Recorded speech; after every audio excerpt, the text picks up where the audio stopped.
Bonjour à toutes et à tous, bienvenue sur Éducative. Aujourd'hui, on va travailler sur une notion qui est la notion d'inverse d'une matrice. Alors, la notion d'inverse, vous l'avez déjà vue, à peu de choses près, pour les nombres réels. Quand on vous parle d'inverse, par exemple, quand je vous parle de l'inverse de 4 dans l'ensemble des réels, je répète, l'inverse d'un nombre, 4, dans l'ensemble des réels. Qu'est-ce que c'est? C'est trouver un nombre qui est égal, quand je multiplie 4 par ce nombre, qui est égal à 1.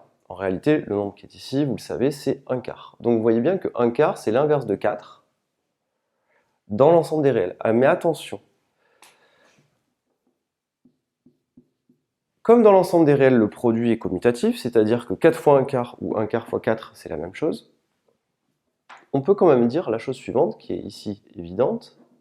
Vous voyez bien que 1 quart, c'est l'inverse de 4 dans l'ensemble des réels. Pourquoi? Parce que le produit que j'obtiens, c'est 1. 1, c'est un nombre un petit peu particulier. C'est l'élément neutre, c'est ce qu'on appelle l'élément neutre pour l'ensemble des nombres réels, c'est-à-dire x fois 1, c'est égal à 1 fois x,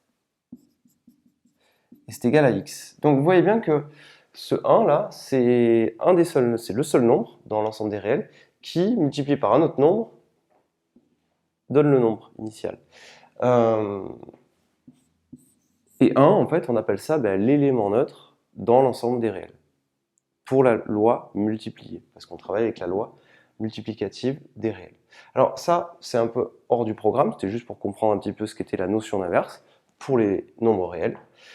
Ne confondez pas avec l'addition, ou avec l'addition, on va parler de quoi? On va parler de l'opposé. C'est-à-dire, quel est l'opposé de 5? Eh bien, l'opposé de 5, c'est moins 5.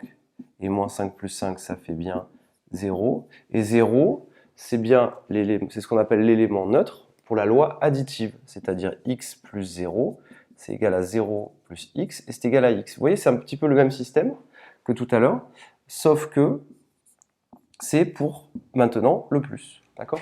Alors ça, c'est des choses qu'on voit plutôt en classe préparatoire aux grandes écoles, qu'on voit plus tard, mais c'est une bonne idée juste de le comprendre. Rappelez-vous de ce concept-là. Maintenant, ce qu'on va faire, c'est que on va se poser la même question, mais non plus pour les nombres, mais pour les matrices. Alors, voilà ce qu'on va chercher.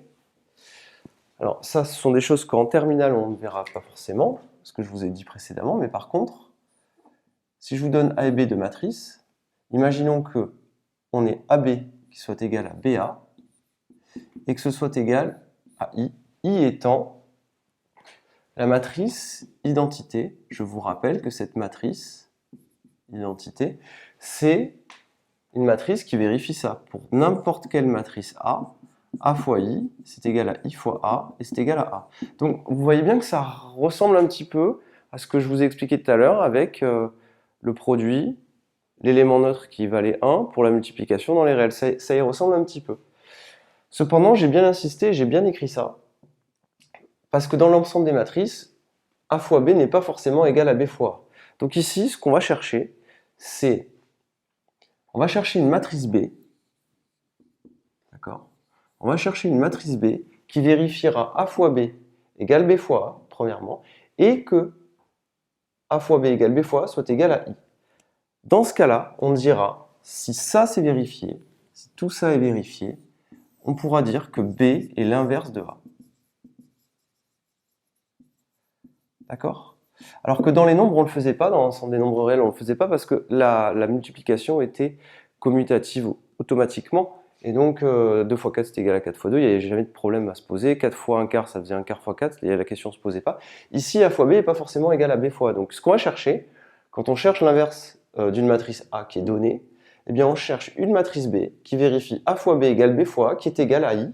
I, je vous rappelle que c'est la matrice identité. Ça correspondrait un petit peu à notre élément neutre qu'on avait vu, le 1, pour les nombres réels. Je vous rappelle que x fois 1 égale 1 fois x égale x, ça c'est la particularité du nombre 1 dans les réels. Et bien ici, pour les matrices, c'est la matrice identité. A fois i égale i fois a égale a, c'est la même chose, c'est le même concept, sauf que la matrice i, c'est celle-là.